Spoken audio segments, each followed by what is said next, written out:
이란의 난공불락 요새가 순식간에 증발했습니다. 신도 감히 우리를 못 건드린다. 이란 혁명수비대 지휘관의 오만한 선언이 끔찍한 비명으로 바뀌는 데는 고작 72시간이 걸렸습니다. 30년 동안 2조 달러를 쏟아부은 지하 100m 미사일 도시. 하지만 미국의 14톤짜리 관통폭탄 앞에 18m 강화 콘크리트는 종이처럼 찢겨나갔고 중국산 최첨단 레이더는 단 한 번의 경보조차 울리지 못했습니다. 발사대의 70%가 날아갔고 방역 능력은 92%가 소멸했습니다. 하지만 백악관 수뇌부를 진짜 경악하게 만든 보고서는 따로 있었습니다. 이 난공불락의 요새를 설계한 원조가 바로 북한입니다. 그리고 같은 기술로 만들어진 거대한 괴물이 지금 38선 아래에도 수없이 박혀 있습니다. 하지만 바로 여기에 숨겨진 거대한 진실이 있습니다. 이란이 당한 72시간이 한반도에서는 과연 몇 분 만에 벌어질까요? 지하 요새를 직접 지은 사람의 입으로 듣는 그날의 진실, 지금 시작합니다. 이 벽은 반드시 뚫립니다. 방패만 키우다간 여기 있는 사람 다 죽소. 20년 전 평양에서 날아온 북한의 최고의 기술자가 제 도면을 내리치며 뱉은 첫 마디였습니다. 그의 서늘한 경고에 우린 10년치 설계를 싹 다 갈아엎었습니다. 제 이름은 파르하드 골라미, 이란 혁명수비대 소속 지하시설 건설 책임자였습니다. 지금은 터키 이스탄불의 낡은 아파트에 숨어 지내는 망명객 신세죠. 창밖으로 평화로운 바다가 보이는데도 제 귓께는 아직도 콘크리트가 비명을 지르며 무너지던 그날의 굉음이 생생하게 울립니다. 모든 비극은 제 어리석은 확신에서 시작됐습니다. 저는 어린 시절 참혹한 전쟁을 겪었습니다. 8년 동안 50만 명이 죽어나갔죠. 매일 아침 이웃집 지붕이 날아가고 어제까지 웃던 친구가 관에 담겨 돌아오는 걸 보며 우리는 뼈 저리게 깨달았습니다. 하늘은 적의 것이다. 살려면 땅 속으로 파고들어야 한다. 전쟁이 끝나자마자 혁명수비대는 두더지 작전을 시작했습니다. 제 상관이었던 호세인 대령은 미친 듯이 땅을 팠습니다. 지하 30m, 50m. 우리는 그곳에 미사일을 숨기고 발전소를 지었습니다. 하지만 한계가 왔습니다. 100m 깊이로 내려가자 산소가 부족해지고 안반이 무너져 내렸죠. 우리 기술로는 도저히 돌파구가 없었습니다. 그때 호세인 대령이 의기양양하게 저를 불렀어요. 골라미, 평양에서 손님이 올 거다. 그들이 우리를 신의 영역으로 데려다 줄 거야. 며칠 뒤 테헤란 공항에 얇은 코트를 입은 동양인 3명이 내렸습니다. 그 중심에 있던 남자가 바로 북한 핵벙커 설계 책임자 리 선생이었습니다. 리 선생은 첫 인사조차 생략했습니다. 곧바로 제가 10년 동안 밤을 새워 그린 지하 요새 설계도를 펼치라고 지시했죠. 단 2분. 그가 제 도면을 훑어보는데 걸린 시간입니다. 그는 주머니에서 붉은 색연필을 꺼내더니 제가 평생을 바친 설계도 위에 거침없이 선을 그어버렸습니다. 이따위로 환기구를 하나만 뚫어놓으면 입구 하나 막히는 순간 3만 명이 산채로 매장당하오. 순간 얼굴이 화끈거렸습니다. 굴욕감과 동시에 엄청난 충격이 밀려왔죠. 그가 백지 위에 새로 그려나간 도면은 경이로움 그 자체였습니다. 숫자를 늘어놓는 복잡한 설명 따위는 필요 없었습니다. 하나의 터널이 아니라 거미줄처럼 얽힌 다중 네트워크. 한 곳이 무너져도 다른 곳으로 숨을 쉴 수 있는 완벽한 생존 시스템이었습니다. 이 사람은 도대체 이런 걸 얼마나 많이 지어본 걸까? 38선 아래에 도대체 무엇이 묻혀 있는지 상상조차 되지 않아 소름이 돋았습니다. 리 선생의 기술이 도입되자 우리의 요새는 지하 세계의 괴물로 진화했습니다. 쏟아부은 돈만 2조 달러. 첫 번째 거대 미사일 도시가 완공되던 날 호세인 대령은 준장 계급장을 달고 축배를 들었습니다. 이제 미국 놈들이 우릴 때리고 싶으면 때려보라지. 지하 100m에서는 신도 우리를 못 건드린다. 장교들이 미친 듯이 환호성을 질렀고 저 역시 승리감에 도취되어 손뼉을 쳤습니다. 이제 이란은 무적이라고 믿었죠. 하지만 구석에 조용히 앉아있던 리 선생만은 웃지 않았습니다. 그가 평양으로 돌아가기 전날 밤 제게 다가와 낮게 속삭였습니다. 골라미 씨, 너무 믿지 마시오. 불가능은 없소. 적들은 반드시 답을 찾을 겁니다. 저는 코웃음을 쳤습니다. 100m짜리 바위를 뚫을 무기 따위는 이 세상에 없다고 맹신했으니까요. 그때는 몰랐습니다. 제가 코웃음 치며 무시했던 그 경고가 훗날 우리 모두의 목을 조르는 밧줄이 될 줄은, 그리고 적들이 찾아낸 그 답이 얼마나 끔찍하고 거대한 괴물인지 말입니다. 우리의 자만심에 결정적인 기름을 부은 건 평양이 아니라 베이징이었습니다. 리 선생이 남기고 간 도면을 바탕으로 지하 100m 깊이의 거대한 미사일 도시 30개가 차례로 완성됐습니다. 터널 네트워크만 100개가 넘었죠. 이란 국영 방송은 며칠이 멀다 하고 카메라를 들고 지하 벙커를 누비며 이것을 지하의 별이라고 떠들어댔습니다. 하지만 호세인 준장에게는 여전히 풀리지 않는 갈증이 있었습니다. 아무리 땅속을 완벽하게 파놓아도 하늘에서 미군의 스텔스 폭격기가 날아다니는 것을 그냥 두고 볼 수는 없었으니까요. 그 마지막 불안감을 완벽한 오만으로 둔갑시켜준 사람이 바로 중국에서 온 무기 판매상 천웨이밍이었습니다. 어느 날 호세인 준장을 비롯한 수비대 수뇌부가 중국 주하이 에어쇼에 참석했습니다. 화려한 조명이 켜진 브리핑룸에서 천웨이밍은 화면에 미군의 전투기 사진들을 띄워놓고 자신만만하게 신형 방공 레이더를 소개했죠. 준장님, 이 레이더는 미국의 F-22, F-35 같은 최신 스텔스 전투기를 무려 250km 밖에서부터 탐지해냅니다. 미국의 자랑이라는 B2 스텔스 폭격기도 예외는 없습니다. 남미 베네수엘라에서도 이미 저희 제품을 사가서 완벽한 성능을 검증했습니다. 호세인 준장의 눈이 먹이를 발견한 맹수처럼 번뜩였습니다. 그는 가격표는 보지도 않고 중국산 최신 방공 레이더를 대량으로 사들였습니다. 그리고 그것들을 우리 지하 요새 위쪽 삼봉구리마다 다층으로 겹겹이 깔아버렸죠. 거대한 레이더 안테나가 돌아가기 시작하던 날 호세인 준장이 저를 불렀습니다. 골람이 이제 진짜 끝났다. 땅속은 평양의 기술로 막았고 하늘은 베이징의 기술로 덮었어. 완벽한 이중방패다. 미국 놈들이 우릴 공격한다고? 오라고 해. 우리 레이더망에 걸리는 순간 전부 공중에서 잿더미가 될 테니까. 저 역시 산봉구리를 덮은 레이더망을 보며 안도의 한숨을 쉬었습니다. 지하 100m라는 물리적 장벽에 스텔스마저 잡아낸다는 250km짜리 전자장벽까지 쳐진 겁니다. 그날 밤 저는 동료들과 독한 술을 마시며 천웨이밍의 약속을 맹신했습니다. 나중에야 알았죠. 베네수엘라에 수출된 그 중국산 레이더가 실전에서 미군의 전자전기에 단 한 번의 경고도 울리지 못하고 먹통이 됐다는 사실을 천웨이밍이 그 치명적인 결함을 쏙 빼놓고 팔아넘겼다는 것을요. 하지만 그때 우리는 눈과 귀를 모두 닫아버린 상태였습니다. 그 완벽하고 달콤한 착각 속에서 우리는 절대로 건드려선 안 될 전쟁의 스위치를 누르고 말았습니다. 제가 직접 만든 지하 80m 지휘 통제실에서 우리는 지옥문이 열리는 것도 모른 채 전쟁의 시작을 거대한 축제로 착각했습니다. 운명의 그날, 이란은 이스라엘과 미군 기지를 향해 대대적인 선제 공격을 감행했습니다. 무려 400여 든 발의 탄도미사일과 540대의 드론이 지축을 흔들며 일제히 솟아올랐죠. 서이엇 번째 타격, 편대 발사 성공, 두 번째 편대 궤도 진입. 통제실안은 장교들의 환호성으로 터져나갈 것 같았습니다. 전면을 가득 채운 대형 스크린에는 밤하늘을 벌겋게 수놓으며 날아가는 우리 미사일들의 궤적이 생생하게 빛나고 있었죠. 국영방송은 정규 프로그램을 전부 끊고 24시간 생중계를 시작했습니다. 제국주의의 심장에 철퇴를 내렸다며 앵커의 목소리는 흥분으로 갈라졌습니다. 호세인 준장은 마치 천하를 얻은 개선장군처럼 제 어깨를 거칠게 두드렸습니다. 골람이, 두 눈으로 똑똑히 봐라. 이게 바로 위대한 이란의 힘이다. 네가 파놓은 경락고에서 솟아오른 불꽃들이 적들을 태우러 가고 있어. 저 역시 가슴이 터질 듯이 벅차올랐습니다. 제가 직접 계산하고 설계한 육중한 콘크리트 문이 스르륵 열리고 그 깊은 암흑 속에서 우리의 무기가 하늘을 향해 솟구치는 장면. 그것은 엔지니어로서 느낄 수 있는 최고의 카타르시스였습니다. 그때 구석에 앉아 레이더를 보던 젊은 장교 하나가 떨리는 목소리로 물었습니다. 자, 준장님, 미국이 즉각 보복하지 않겠습니까? 그들의 폭격기가 이쪽으로 날아오면 어쩌죠? 호세인 준장이 껄껄 웃으며 굵은 지휘봉으로 콘크리트 천장을 툭툭 쳤습니다. 보복? 뭘로 보복할 건데? 그 잘난 폭탄 몇 개 던진다고 이 100m짜리 통짜 안반이 뚫릴 것 같아? 게다가 우리 머리 위에는 중국제 레이더가 250km 밖에서부터 모기 새끼 하나까지 다 잡아내고 있어. 쓸데없는 걱정 말고 이 역사적인 축제나 즐겨. 그날 밤 저는 잠시 휴게실로 나와 아내에게 전화를 걸었습니다. 여보, 텔레비전 뉴스 봤지? 아무 걱정하지 마.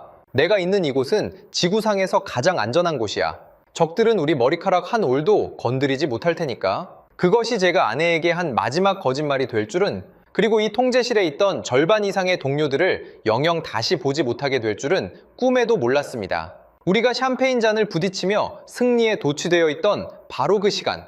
저 멀리 영국 페어포드 공군기지에서는 우리가 상상조차 하지 못한 끔찍한 사냥꾼들이 조용히 엔진의 불을 켜고 있었습니다.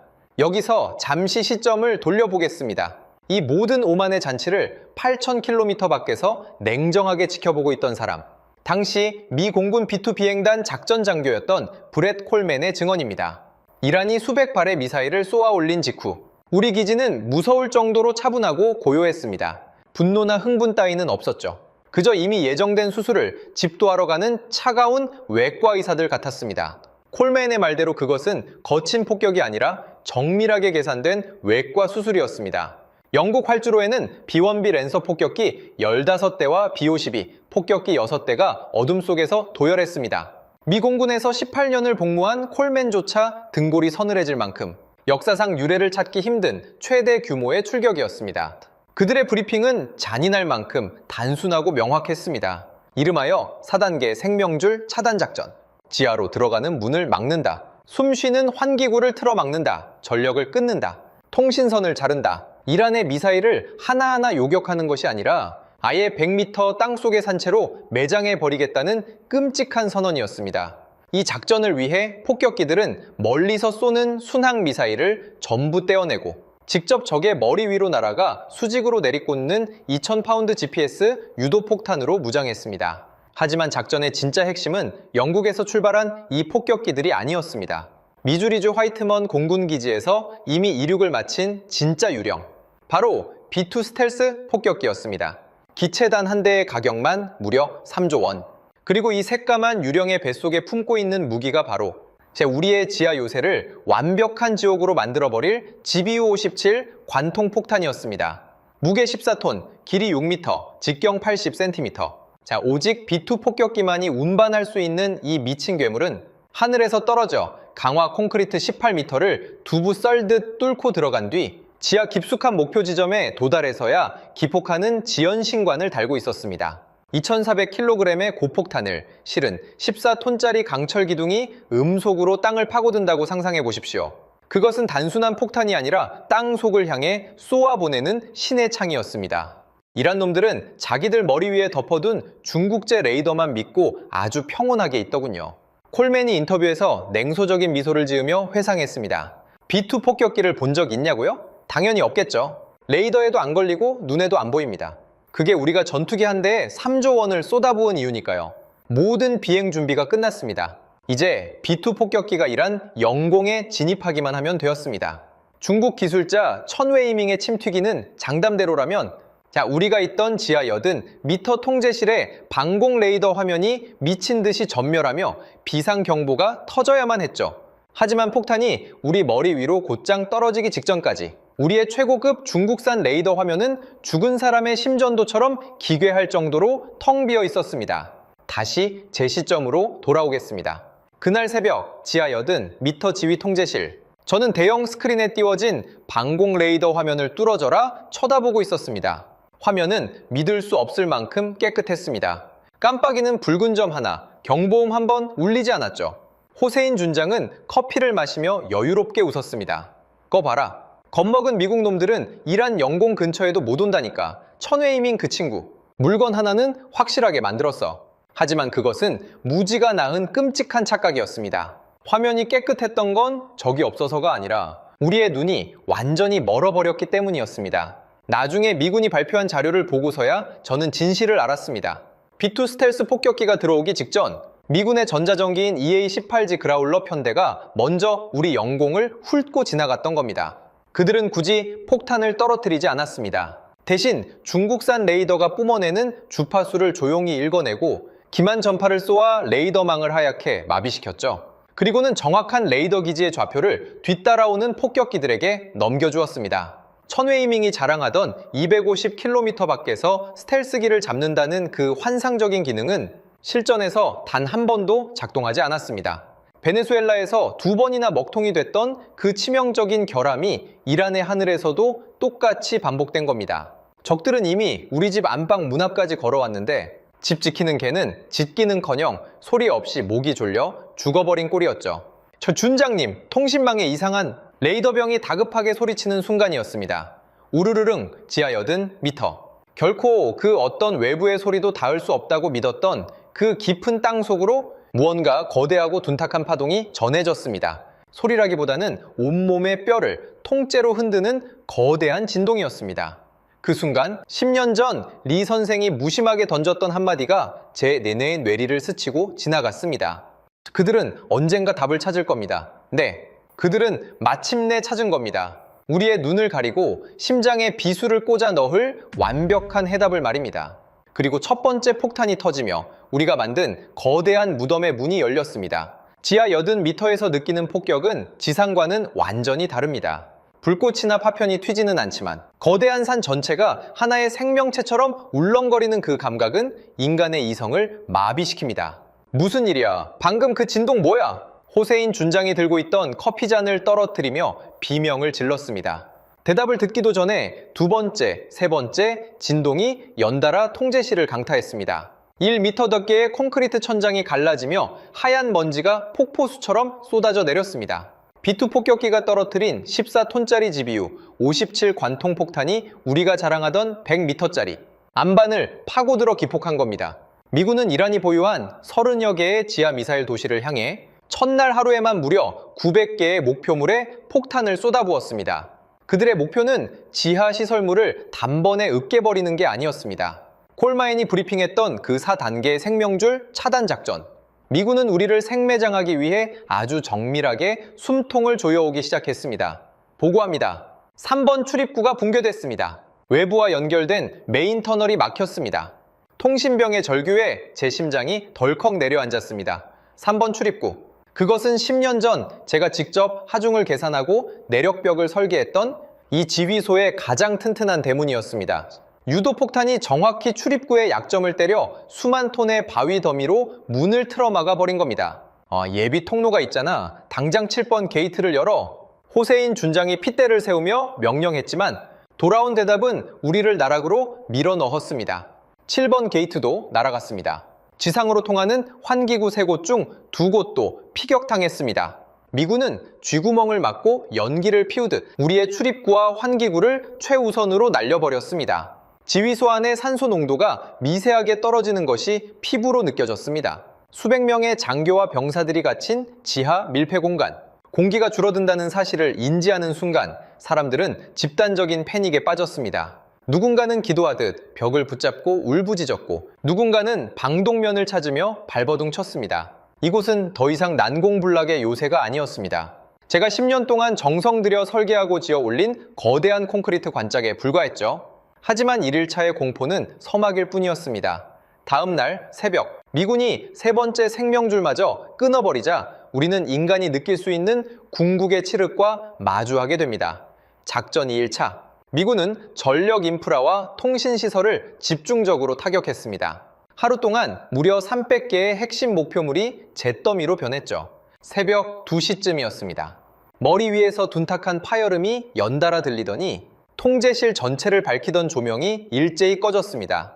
눈을 뜨고 있어도 감은 것과 똑같은 완벽한 암흑. 빛 한 점 들어오지 않는 지하 80m의 진짜 민낯이었습니다.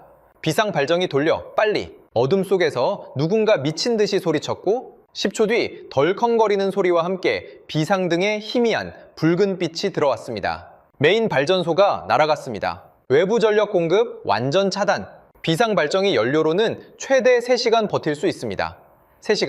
3시간 뒤에는 진짜 칠흑 같은 어둠 속에 갇혀 질식해 죽을지도 모른다는 사형 선고나 다름없었습니다. 엎친 데 덮친 격으로 통신선마저 완전히 절단되었습니다.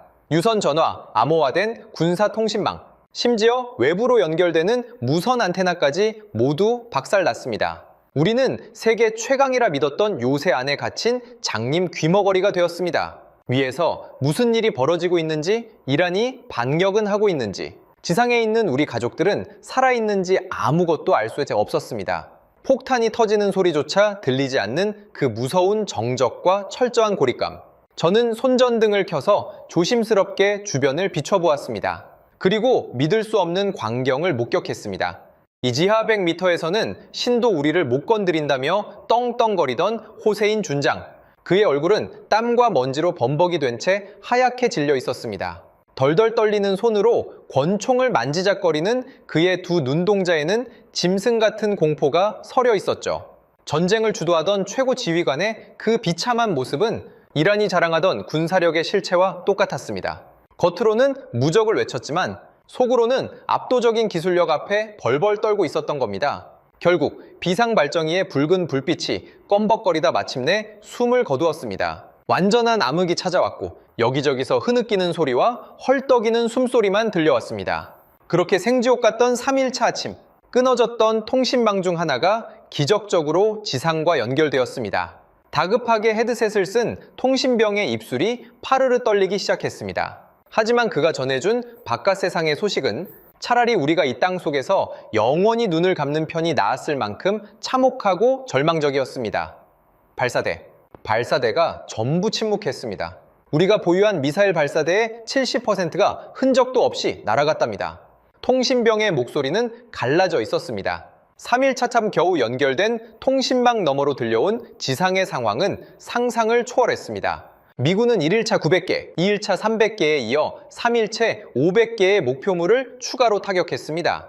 단 72시간 만에 우리가 30년 동안 이란 전역에 건설했던 1700개의 핵심 군사, 시설이 잿더미가 되어버린 겁니다. 미사일, 드론, 해군 생산 시설의 66%가 파괴되었습니다. 개전 첫날 480발의 미사일과 540대의 드론을 쏘아 올리며 하늘을 뒤덮었던 이란의 반격 능력은 불과 열흘 뒤 하루 40발 미만으로 곤두박질 쳤습니다. 무려 92%의 전력이 증발한 겁니다. 포르도, 나탄즈, 이스파한, 핵시설 3곳도 전부 직격당했습니다. 나탄즈는 입구 건물 자체가 통째로 사라졌다고 합니다.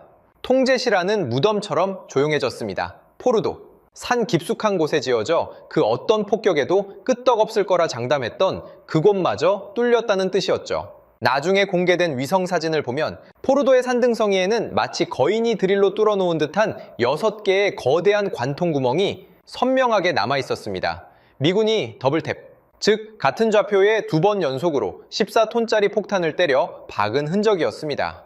저는 어둠 속에서 계산기를 두드리는 심정으로 중얼거렸습니다. 30년 동안 쏟아부은 2조 달러, 그게 70이 시간 만에 끝났다. 1시간에 278억 달러씩 공중으로 날아간 셈이다. 우리의 오만이 빚어낸 영수증 치고는 너무나 참혹한 액수였습니다. 그때 침묵을 지키던 호세인 준장이 바닥에 주저앉으며 헛웃음을 터뜨렸습니다. 리 선생 말이 맞았어. 방패만 키우다간 다 죽는다는 그 말이. 하지만 진정한 굴욕은 폭탄에 터진 건물들이 아니었습니다. 이란이 30년 동안 전 세계를 향해 떠들어대던 난공불락의 신화가 어떻게 무너졌는지 그 수치스러운 장면은 우리 외무장관의 입을 통해 전 세계에 생중계되었습니다. 미국의 폭격이 휩쓸고 지나간 지 며칠 후 이란 외무장관 아라그치가 굳은 표정으로 포르도 핵시설 현장을 방문했습니다. 박살이 난 산등성이와 무너진 터널 입구를 둘러본 그는 수많은 외신 기자들 앞에서 믿을 수 없는 말을 내뱉었습니다. 시설이 심각하게 손상되었습니다. 이 한마디는 이란 군부의 심장에 비수를 꽂는 것과 같았습니다. 지난 30년 동안 국영방송을 통해 이스라엘과 미국이 아무리 발버둥 쳐도 우리 지하시설은 절대 건드릴 수 없다고 선전해 왔는데 정부 고위 관료가 직접 그 완벽한 패배를 전 세계에 시인해버린 겁니다. 우리의 핵 프로그램은 수년 전으로 후퇴했습니다. 하지만 그것보다 더 뼈아픈 것은 이란을 지탱하던 거대한 동맹 네트워크의 붕괴였습니다. 전 세계 해상 석유 무역의 20%가 통과하는 호르무즈 해협. 이란은 툭하면 이곳을 봉쇄하겠다고 으름장을 놓으며 전 세계를 인질로 잡고 흔들었습니다. 이번 공습으로 유가는 50% 이상 폭등했고 국제에너지기구는 1970년대 이후 최대의 충격이라고 경고했죠. 하지만 폭격 이후 상황은 완전히 역전되었습니다. 미국 트럼프 대통령은 호르무즈 해협을 무조건 개방하는 것을 휴전의 전제 조건으로 내걸었습니다. 아라그치 장관이 휴전이 아니라 전쟁 종결을 원한다며 자존심을 세우려 했지만 이미 92%의 무기를 잃어버린 이란에게 협상력이란 존재하지 않았습니다. 더 끔찍한 건 이란의 팔다리 역할을 하던 이른바 저항의 축이 도미노처럼 무너져 내렸다는 겁니다. 예멘의 후티 반군, 레바논의 헤즈볼라, 이라크의 친이란 민병대까지 이란의 돈과 무기를 받아 맹위를 떨치던 그들은 이란 본토가 쑥대밭이 되자 일제히 침묵하거나 뿔뿔이 흩어졌습니다. 시리아를 경유하던 핵심 보급로마저 끊기면서 그들은 총알 없는 허수아비 신세가 되었죠. 우리는 이란이라는 거대한 나무가 중동 전체에 깊은 뿌리를 내리고 있다고 믿었습니다. 하지만 심장이 멈추자 팔다리는 썩어 떨어져 나갔습니다. 철저히 고립된 채 이란은 세계의 조롱거리로 전락하고 말았습니다. 저는 무너진 7번 게이트의 잔해를 맨손으로 파헤치며 가까스로 지상으로 탈출했습니다. 그리고 피투성이가 된 몰골로 터키 국경을 넘으며 단 한 가지만을 생각했습니다. 이 미친 짓거리를 똑같이 반복하고 있는 곳이 있다. 지구 반대편 38선 너머에. 여기서부터는 제 이야기가 아닙니다. 제가 터키로 망명한 직후 이란의 붕괴를 실시간으로 지켜보며 밤을 지사은 사람의 시점입니다. 바로 대한민국 국방부 전력분석관 윤세경 소령의 이야기입니다. 제 이름은 윤세경입니다. 이란 공습이 벌어진 72시간 동안 대한민국 국방부 지하 벙커에 있던 우리 분석관들은 단 한숨도 자지 못했습니다. 미군의 정밀 타격 능력 때문이 아니었어요. 텔레비전 화면 너머로 박살나는 이란의 요새가 우리에게 너무나 익숙한 얼굴을 하고 있었기 때문입니다. 1978년 서울에서 불과 44km 떨어진 곳에서 제3땅굴이 발견되었습니다. 지하 73m 깊이에 시간당 3만 명의 무장 병력이 이동할 수 있는 거대한 통로. 그것은 시작에 불과했습니다. 윤소령의 책상 위에는 미국 전략국제문제연구소의 위성 분석 자료가 산더미처럼 쌓여 있었습니다. 그 보고서들은 북한의 산악 지하 기지를 이렇게 묘사하고 있었습니다. 가파른 산맥으로 둘러싸인 좁고 막다른 계곡. 겉보기엔 허름한 농가나 소박한 창고처럼 보이지만 그 밑으로는 거대한 다중 터널망이 개미굴처럼 얽혀 있다. 이곳에 수십 대의 이동식 미사일 발사대와 탄약이 숨겨져 있다. 이란이 30년 동안 2조 달러를 부어 만든 미사일 도시. 그 원조 맛집이 바로 북한입니다. 윤소령은 형광펜으로 북한의 지하시설 지도를 그으며 쓴웃음을 지었습니다. 이란이 100m를 팠다면 북한은 200m, 300m를 팠을 겁니다. 이란이 30개의 지하도시를 만들었다면 북한은 한반도 북쪽 산맥 전체를 거대한 요새로 뚫어놓았죠. 파르하드 씨가 10년 동안 그린 도면을 단 2분 만에 고쳐 그린 리정혁 같은 기술자들이 수십 년 동안 깎고 다듬은 진짜 괴물이 바로 우리 머리 위에 있습니다. 윤소령과 분석관들은 이란 공습의 결과를 놓고 치열한 토론을 벌였습니다. 결론은 두 가지였습니다. 첫째, 지하 요새는 아무리 깊이 파도 결국 뚫린다. 둘째, 하지만 미군의 폭격 방식이 한반도에서도 똑같이 성공할 거라는 보장은 없다. 가장 결정적인 차이는 시간과 거리입니다. 윤소령의 눈빛이 날카로워졌습니다. 이란은 미국에서 수천 킬로미터 떨어져 있었죠. 폭격기들이 천천히 날아가서 며칠 동안 폭탄을 퍼부을 여유가 있었습니다. 하지만 38선은 다릅니다. 서울에서 평양까지는 차로 2시간이면 가는 거리예요. 저들이 지하에서 미사일을 꺼내 쏘는데 걸리는 시간은 길어야 몇 분. 미주리주에서 B2 폭격기가 날아올 때까지 기다렸다가는 서울은 이미 불바다가 된 후일 겁니다. 미국만 믿고 기다릴 수는 없었습니다. 누군가 우리를 지켜주기를 바라는 건 중국제 레이더만 믿고 샴페인을 터뜨렸던 호세인 준장의 오만함과 다를 바 없으니까요.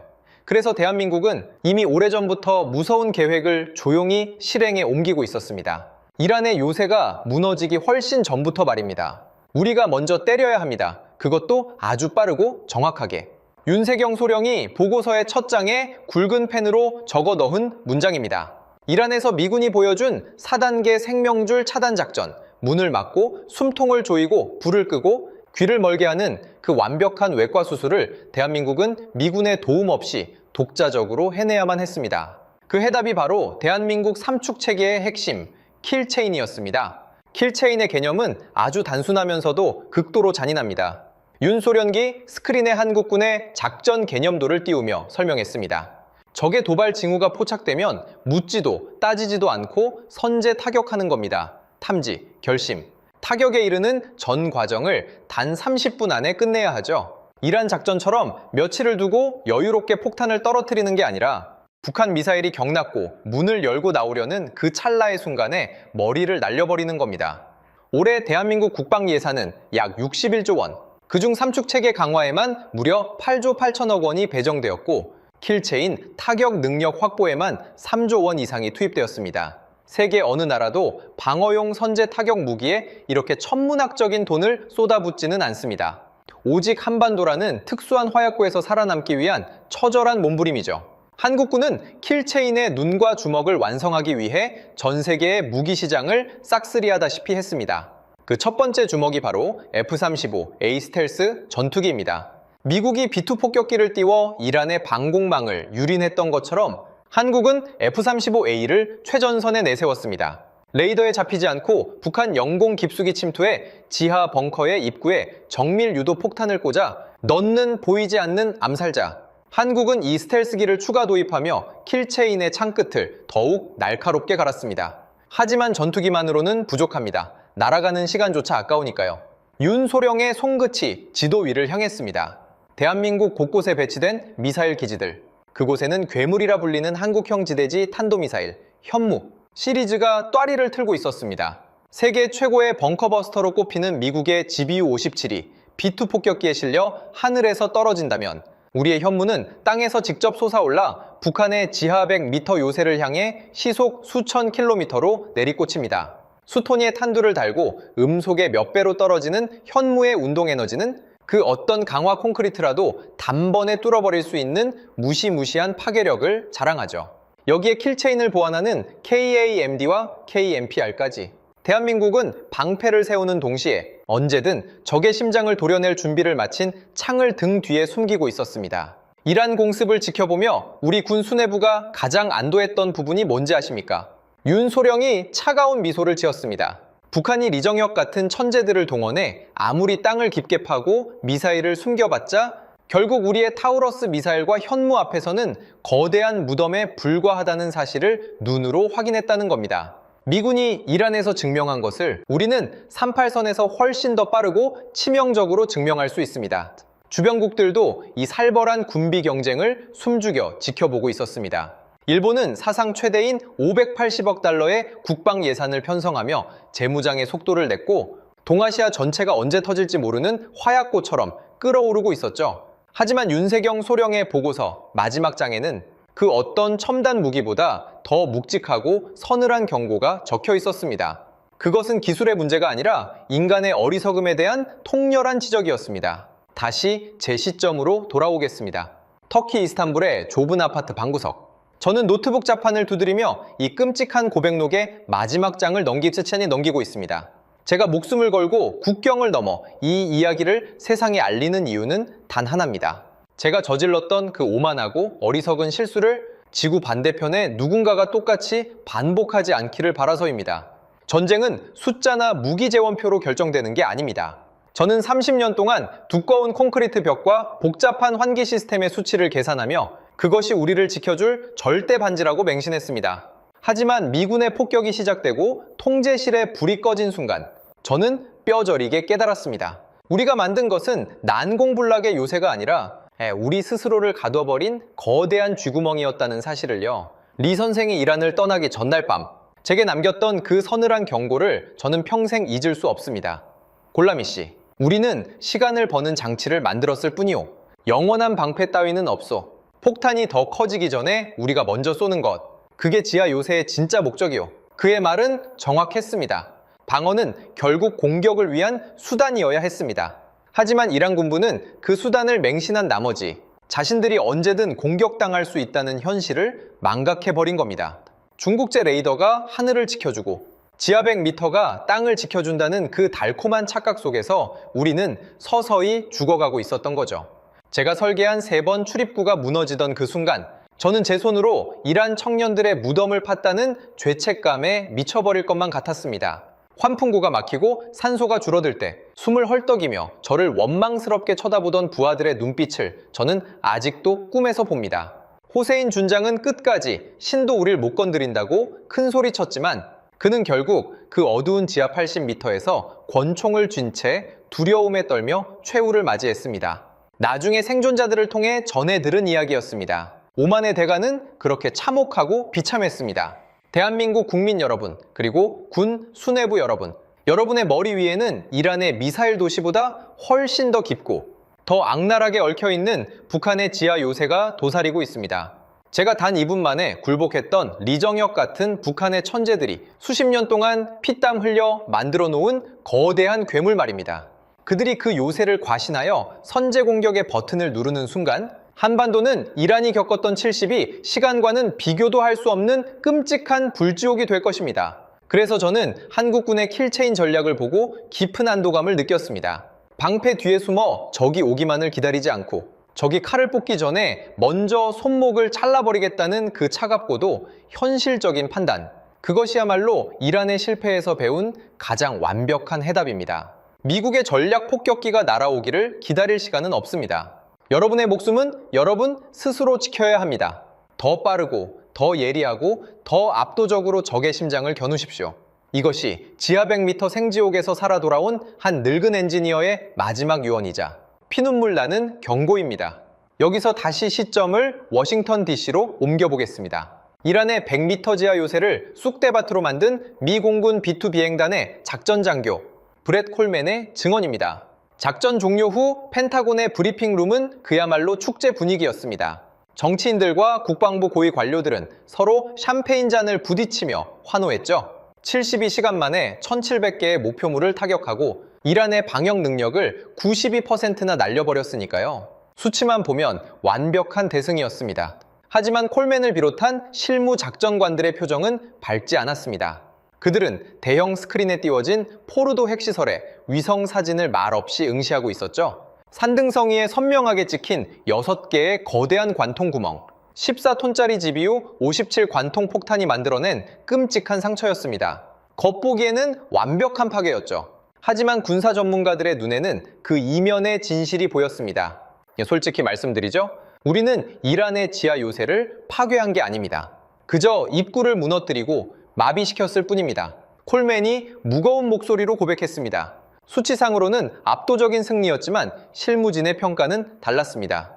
관통 폭탄이 18m의 강화 콘크리트를 뚫고 들어갔지만 이란의 핵심 시설은 지하 80m, 100m에 있었습니다.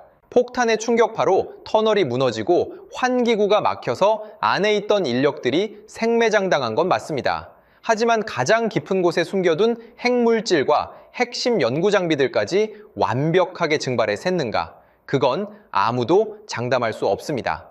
미국의 폭격은 압도적이었지만 이란이라는 거대한 나라를 완전히 지도에서 지워버릴 수는 없었습니다. 공격의 징후를 눈치챈 이란, 수뇌부가 작전 직전 핵심 물질들을 다른 비밀 기지로 빼돌렸을 가능성도 충분했죠.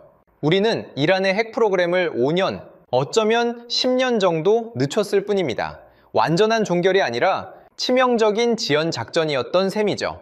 콜맨의 이 냉정한 분석은 펜타곤 수뇌부의 등골을 서늘하게 만들었습니다. 3조 원짜리 B2 폭격기를 띄우고 14톤짜리 괴물 폭탄을 비 오듯 쏟아부었는데도 적의 숨통을 완벽하게 끊어내지 못했다는 사실. 그것은 방어하는 자가 땅을 더 깊이 파고들수록 공격하는 자의 부담도 기하급수적으로 커진다는 것을 의미했습니다. 그리고 브리핑룸의 침묵을 깨고 한 젊은 정보분석관이 손을 들며 던진 질문 하나가 회의장의 공기를 완전히 얼어붙게 만들었습니다. 장군님, 질문이 있습니다. 젊은 분석관의 목소리는 미세하게 떨리고 있었습니다. 만약 이란이 아니라 북한이 움직인다면 어떻게 됩니까? 우리가 이번 이란에서 했던 것과 똑같은 B2 폭격기 작전을 한반도에서 실행하려면 시간이 얼마나 걸립니까? 회의실에는 무거운 정적이 흘렀습니다. 이란의 지하시설을 지어준 원조 국가, 이란보다 훨씬 더 깊고 훨씬 더 복잡한 땅굴을 수십 년째 파온 진짜 괴물, 그 평양을 향해 미군이 타격을 결심한다면 어떻게 될 것인가? 침묵을 깬 것은 당시 브리핑을 주재하던 미 태평양 사령부 소속의 사성 장군이었습니다. 분석관, 당신은 아주 중대한 착각을 하고 있군. 장군의 차가운 눈빛이 회의실 전체를 훑었습니다. 만약 38선 너머에서 미사일 발사 징후가 포착된다면 미주리주에서 B2 폭격기가 이륙할 일은 없을 거요.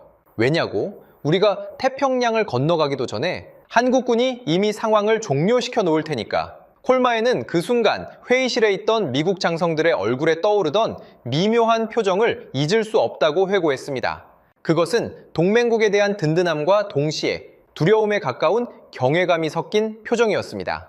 미국과 한국의 전략은 근본적으로 다릅니다. 콜맨이 설명을 이어나갔습니다. 우리는 지구 반 바퀴를 날아가서 때려야 합니다. 시간이 걸리죠.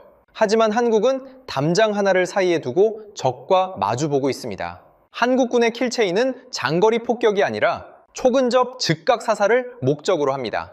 미군이 14톤짜리 벙커버스터를 떨어뜨리려면 B2 폭격기가 필요하지만 B2 폭격기는 크고 무거워 출격 준비에 막대한 시간이 소요됩니다. 북한이 지하에서 미사일을 꺼내 발사 버튼을 누르기까지 걸리는 시간은 길어야 10분에서 15분. 미군이 이륙 준비를 하는 동안 서울은 이미 잿더미가 될 수밖에 없습니다. 그래서 한국은 미국을 기다리지 않습니다. 아니, 기다릴 필요가 없도록 스스로 진화했습니다. 한국 공군의 F-35A 스텔스 전투기 편대는 이미 비상 출격 태세를 갖추고 하늘을 맴돌고 있습니다. 북한의 갱도문이 열리는 찰나의 순간 수백 킬로미터 밖에서 레이더를 회피하며 정밀 타격을 가할 준비가 되어 있죠.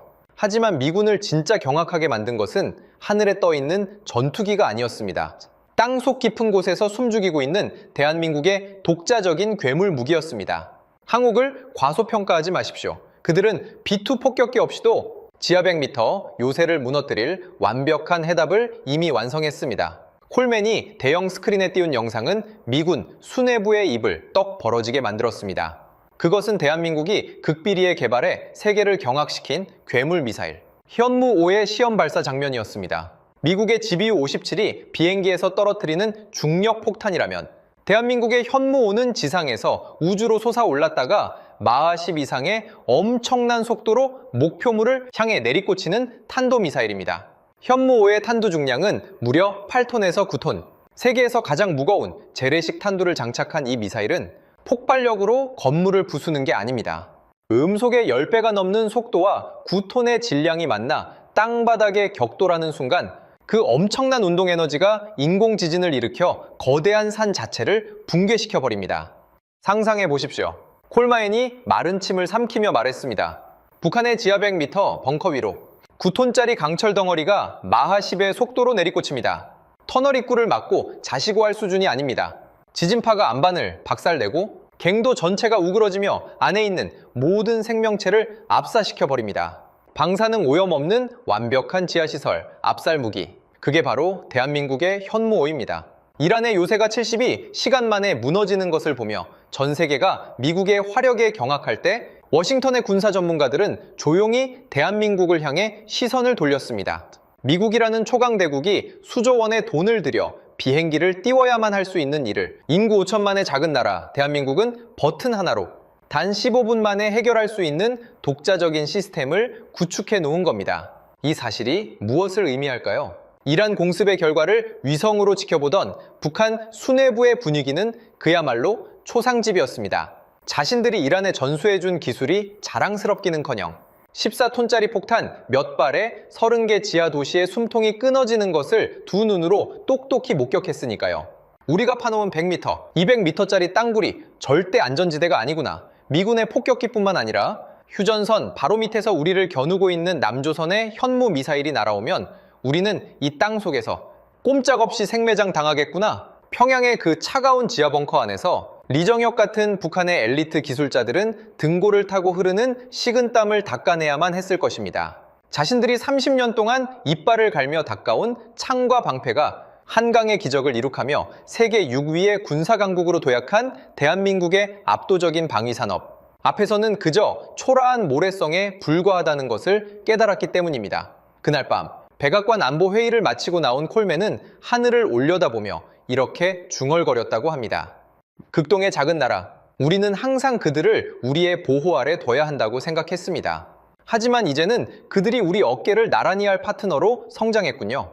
콜마인의 중얼거림은 결코 과장이 아니었습니다. 이란 공습이 남긴 진정한 파장은 중동의 지형을 바꾼 것을 넘어 동북아시아의 군사 패러다임을 송두리째 뒤흔들어 놓았습니다. 이란이 무너지는 것을 뜬 눈으로 지켜본 것은 북한만이 아니었습니다.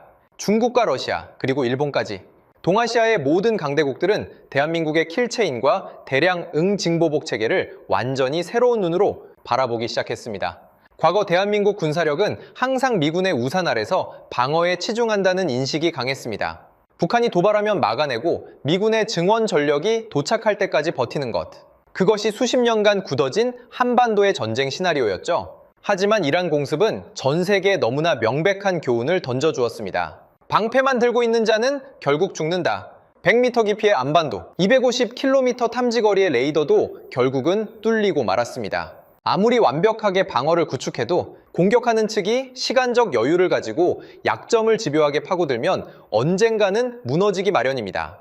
이 피비린내 나는 진리를 대한민국은 이란 사태가 터지기 훨씬 전부터 간파하고 있었습니다. 그래서 우리는 단순히 북한의 미사일을 요격하는 방패인 KAMD를 만드는 데 그치지 않고 적의 숨통을 단숨에 끊어버릴 수 있는 예리한 단검인 킬체인과 거대한 망치인 KMPR을 함께 벼려온 것입니다. 중국 공산당 수뇌부 내부에서 흘러나온 기밀 보고서의 내용이 이를 방증합니다.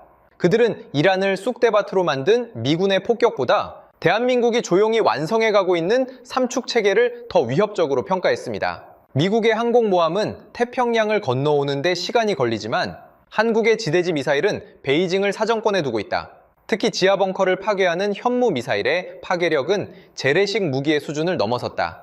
한반도 유사시 남조선은 결코 방어만 하고 있지 않을 것이다. 중국이 한반도를 함부로 얕보지 못하게 만드는 억지력. 그것은 외교적 수사나 동맹국의 선언이 아니라 언제든 적의 심장부를 도려낼 수 있는 실체적인 무력에서 나옵니다.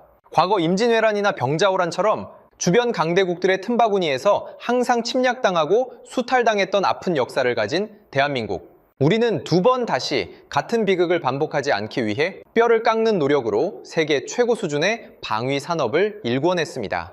이제 전 세계 무기 시장에 큰 손이 된 폴란드는 물론이고 유럽의 수많은 국가들이 한국산 전차와 자주포, 경공격기를 사기 위해 줄을 서고 있습니다. 불과 반세기 전 미군이 쓰다 버린 M1 게런드 소총을 들고 북한군과 맞서 싸우던 가난한 나라가 이제는 전 세계를 향해 최첨단 무기를 수출하는 군사강국으로 부상한 것입니다. 이것은 단순히 무기를 잘 만든다는 기술적인 승리가 아닙니다. 수많은 외세의 침략과 6.25 전쟁이라는 동족상잔의 비극을 겪으면서도 결코 주저앉지 않고 폐허 위에서 한강의 기적을 이룩해낸 대한민국 국민들의 위대한 생명력과 강인한 의지의 승리입니다. 다시 이란의 이야기로 돌아가 보겠습니다. 제가 만들고 제 눈앞에서 무너져 내렸던 그 거대한 지하 요새, 30년이라는 긴 세월, 최소 2조 달러라는 천문학적인 비용, 수많은 사람의 피와 땀으로 지어 올렸던 그 웅장한 미사일 도시들은 지금 이란의 산속 깊은 곳에 거대한 무덤이 되어 버려져 있습니다. 터키 이스탄불의 좁은 아파트 창가에서 밤하늘을 바라볼 때마다 저는 종종 제가 그린 도면 위에 붉은색 색연필로 선을 긋던 리정혁의 얼굴을 떠올립니다. 말이 없던 북한의 천재 기술자. 그는 자신의 나라를 지키기 위해 이란의 땅속을 파고들었고 저 역시 조국을 지킨다는 신념 하나로 28년을 어둠 속에서 살았습니다. 하지만 우리가 그토록 필사적으로 만들었던 방패는 결국 우리의 목을 조르는 덫이 되었습니다. 우리는 기술의 힘을 과신했습니다. 100m 두께의 바위가 모든 공격을 막아줄 거라 믿었고 중국제 최신 레이더가 우리의 눈을 영원히 밝혀줄 거라 맹신했습니다. 하지만 가장 치명적인 실수는 따로 있었습니다. 바로 인간의 오만함. 적이 우리를 결코 공격하지 못할 거라는, 공격하더라도 이 거대한 요새를 무너뜨릴 방법은 없을 거라는 그 오만한 착각이 이란을 파멸로 이끌었습니다. 호세인 준장이 술잔을 부딪히며 호언장담했던 그 순간 미군의 스텔스 폭격기는 이미 우리의 맹점을 파고들 준비를 끝마쳤던 것입니다. 이 이야기는 단순히 이란과 미국의 전쟁 이야기가 아닙니다. 지금 이 순간에도 휴전선을 사이에 두고 팽팽하게 대치하고 있는 한반도. 그 차가운 긴장 속에서 살아가는 대한민국 국민 여러분에게 던지는 묵직한 질문입니다. 여러분은 진정 안전하십니까? 여러분의 머리 위, 38선 너머의 지하 벙커에서 핵무기를 만지작거리고 있는 북한 수뇌부 역시 과거의 이란처럼 자신들의 요새가 난공불락이라고 맹신하고 있을지 모릅니다. 그리고 그들의 오만함이 임계점을 넘는 순간 한반도에는 이란이 겪었던 70이 시간과는 비교조차 할 수 없는 참혹한 비극이 닥칠 것입니다. 하지만 저는 대한민국의 저력을 믿습니다. 미국에 의존하지 않고 스스로의 힘으로 킬체인을 완성해낸 그 끈질긴 생명력. 잿더미가 된 나라를 세계 10위권의 경제대국으로 일으켜 세운 그 불굴의 의지. 이란의 실패를 거울 삼아 방패 뒤에 숨지 않고 창을 날카롭게 벼려온 그 냉철한 지혜. 대한민국은 결코 이란처럼 오만함에 눈이 멀어 파멸을 자초하지 않을 것입니다. 여러분의 조국은 스스로를 지킬 수 있는 충분한 힘과 자격을 증명해냈으니까요. 이것이 평생을 어둠 속에서 살다 이제야 진실을 마주하게 된 한 늙은 엔지니어의 마지막 고백이자 8,000km 떨어진 극동의 위대한 나라, 대한민국에 바치는 뜨거운 찬사입니다. 우리가 모든 것을 잃고 폐허 속에 주저앉아 있을 때 평양으로 돌아갔던 리 선생은 지금쯤 무엇을 하고 있을까요? 이 질문은 제가 망명지에서 매일 밤 스스로에게 던지는 가장 소름 끼치고 두려운 화두입니다. 이란의 미사일 도시가 처참하게 붕괴된 72시간. 그 시간은 이란에게는 파멸이었지만 지구 반대편의 북한 수뇌부에게는 그 무엇과도 바꿀 수 없는 엄청난 실전 데이터가 되었을 것입니다. 미군의 14톤짜리 GBU 57 관통 폭탄이 강화 콘크리트 18m를 어떻게 뚫고 들어왔는지, 그 거대한 폭발의 충격파가 터널 내부의 환기 시스템을 어떻게 찢어 놓았는지, 전력망이 차단되었을 때 지하시설 내부의 인간들이 얼마나 빨리 공포와 패닉에 빠져드는지, 제가 목숨을 걸고 탈출하며 두 눈으로 똑똑히 목격했던 그 처참한 실패의 데이터들은 아마도 지금쯤 평양의 지하 벙커 어딘가에 있는 리정혁의 책상 위에 고스란히 올려져 있을 겁니다. 100m로는 부족하다. 200m. 아니 300m까지 더 깊이 파고 내려가야 한다. 출입구의 위장을 다변화하고 환기 시스템의 내구성을 3배로 늘려라. 그들은 분명 우리의 뼈아픈 죽음을 발판 삼아 자신들의 지하 요새를 더욱 깊고 악랄하게 진화시키고 있을 것입니다. 리 선생이 제 도면 위에 붉은 색연필을 그으며 보여주었던 그 집요함이라면 그들은 미군의 폭격이나 한국군의 현무 미사일마저 견뎌낼 새로운 껍질을 만들어내려 발버둥 칠 것이 뻔합니다. 그렇다면 창과 방패의 싸움에서 대한민국의 창은 어떻게 진화해야 할까요? 제가 한국의 군사 전문가들이 발표한 최신 국방 자료들을 찾아보며 전율을 느꼈던 이유가 바로 여기에 있습니다. 대한민국은 현무호라는 괴물 미사일을 완성한 것에 결코 만족하지 않고 있었습니다. 적이 200m를 판다면 우리는 산 전체를 평지로 만들어버릴 무기를 만들면 된다. 한국 방위산업의 시선은 이미 그 다음 단계를 향해 있었습니다. 초음속 순항 미사일의 속도를 극대화하여 타격의 반응 시간을 분 단위에서 초 단위로 줄이는 연구, 수백 대의 자폭 무인기 스웜을 지하 터널 입구로 한꺼번에 밀어 넣어 내부를 완전히 마비시키는 AI 기반 무인 타격 체계, 그리고 적의 레이더와 전자 장비를 우주 공간에서부터 완벽하게 교란해버리는 독자적인 군사, 정찰 위성 네트워크까지. 방패가 두꺼워지기를 기다리지 않고 방패를 들려는 의지 자체를 꺾어버리기 위해 대한민국은 그 누구보다 빠르고 독하게 킬체인에 이빨을 갈고 있었습니다. 과거의 이란처럼 외부의 기술에 의존하며 자만하는 것이 아니라 스스로의 피와 땀으로 끊임없이 한계를 돌파해 나가는 그 무서운 집념. 그것이 바로 북한의 지하 요새가 아무리 깊어진다 한들 결국 대한민국의 압도적인 기술력 앞에서는 또 다른 무덤이 될 수밖에 없는 결정적인 이유입니다. 하지만 이 첨예한 기술 경쟁의 끝에서 저는 문득 전쟁이라는 거대한 비극 앞에 선 한 인간으로서 가장 근본적인 질문을 던지게 됩니다. 오늘 아침 저는 이스탄불의 낡은 텔레비전에서 흘러나오는 국제 뉴스를 보았습니다. 화면 속에는 폴란드의 넓은 평원을 가로지르는 한국산 K2 흑표 전차들의 모습이 웅장하게 펼쳐지고 있었습니다. 그리고 루마니아, 핀란드 등 유럽 각국의 군인들이 대한민국의 자주포와 다연장 로켓을 들고 자국의 영토를 방어하는 장면이 이어졌죠. 그 뉴스를 보며 저는 묘한 감정에 휩싸였습니다. 한때 저 역시 제가 만든 무기와 요새가 내 조국을 영원히 지켜줄 것이라 믿어 의심치 않았습니다. 하지만 제가 30년을 바쳐 지은 이란의 지하 100m 요새는 한 줌의 재가 되어버렸고 70여 년 전 전쟁으로 모든 것이 무너져 내렸던 잿더미의 나라 대한민국은 이제 전 세계의 자유를 지키는 거대한 방패로 성장해 있었습니다. 그 차이는 어디에서 온 것일까요?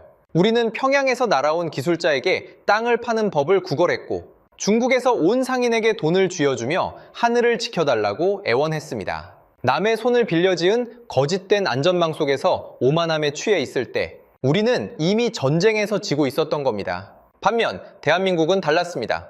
그들은 동맹의 가치를 소중히 여기면서도 결정적인 순간에는 자신의 목숨을 스스로 지켜내야 한다는 냉혹한 현실을 단 한순간도 잊지 않았습니다. 남들이 불가능하다고 비웃을 때 묵묵히 밤을 새워 독자적인 미사일을 개발했고 강대국들이 기술 이전을 거부할 때 맨땅에 헤딩하며 스스로 스텔스 형상의 전투기를 하늘로 띄워 올렸습니다.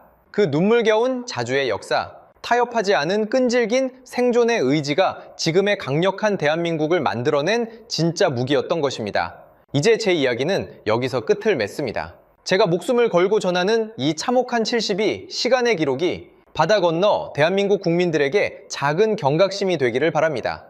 그리고 38선 너머에 깊고 어두운 땅 속에서 호시탐탐 기회를 노리고 있을 그들에게 이 가장 강력하고 서늘한 경고장이 되기를 간절히 기원합니다.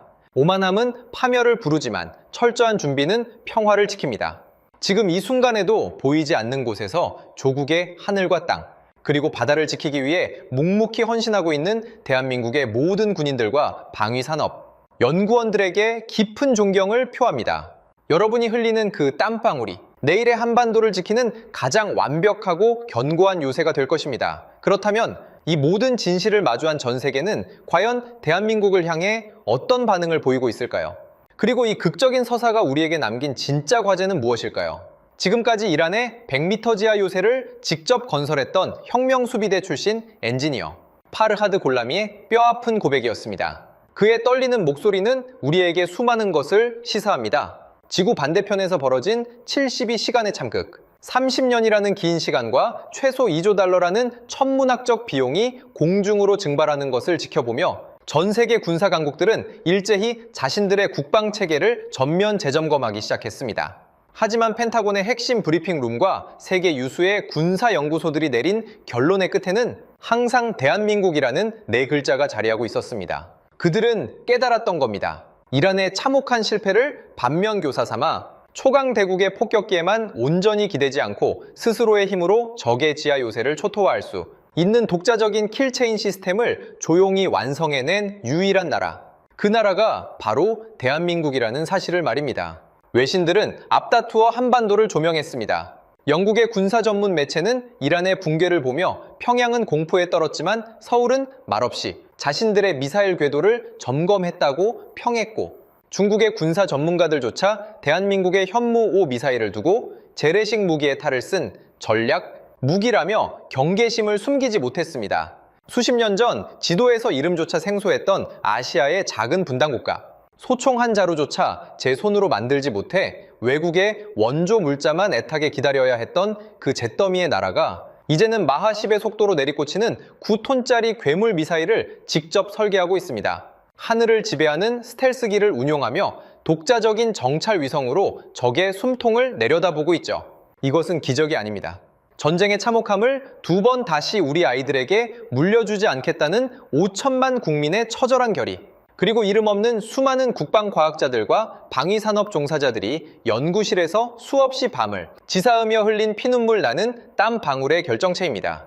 남들이 불가능하다고 비웃을 때, 외국의 기술 통제에 가로막혀 좌절할 때도 그들은 포기하지 않았습니다. 외국 전문가들이 한국의 삼축 체계를 보며 혀를 내두를 때 그들은 단순히 무기의 성능만을 보는 것이 아닙니다. 폐허 속에서 일어나 세계 6위의 군사 강국으로 일어선 그 지독하고도 위대한 대한민국의 생존에 대한 집념을 두려워하고 또 존경하는 것입니다. 우리는 결코 이란처럼 기술을 과신하며 오만하지 않을 것입니다. 하지만 동시에 그 누구도 두려워하지 않을 것입니다. 38선 너머의 지하 벙커가 100m, 아니 200m 깊이로 파고 들어간다 한들 대한민국의 창은 언제나 그보다 더 깊고 예리하게 적의 심장을 겨누고 있을 테니까요. 평화를 원한다면 전쟁을 준비하라는 아주 오래된 격언을 대한민국은 세계의 그 어느 나라보다 가장 완벽하게 증명해내고 있습니다. 여러분, 30년을 어둠 속에서 요새를 쌓았다가 72시간 만에 그 잔해에 묻힌 한 엔지니어의 이야기 어떻게 들으셨습니까? 최소 2조 달러의 증발, 72시간, 그리고 30년. 저는 이 사연을 접하면서 파르하드가 탈출 직전 떠올렸던 말 하나에서 오래 멈춰야 했습니다. 리정혁이 도면 위에 붉은 색연필을 긋던 그 밤, 그가 건넸던 경고였습니다.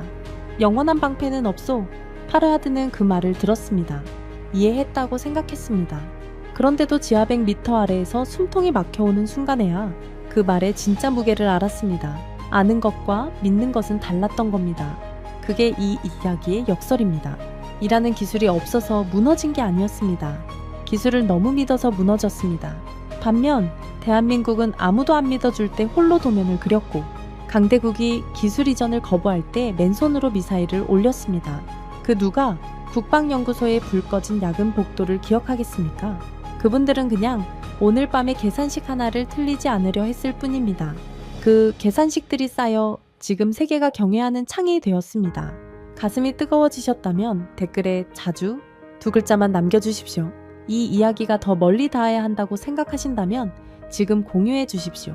구독과 좋아요는 이 이름 없는 분들의 이야기를 조금 더 오래 기억하는 일입니다.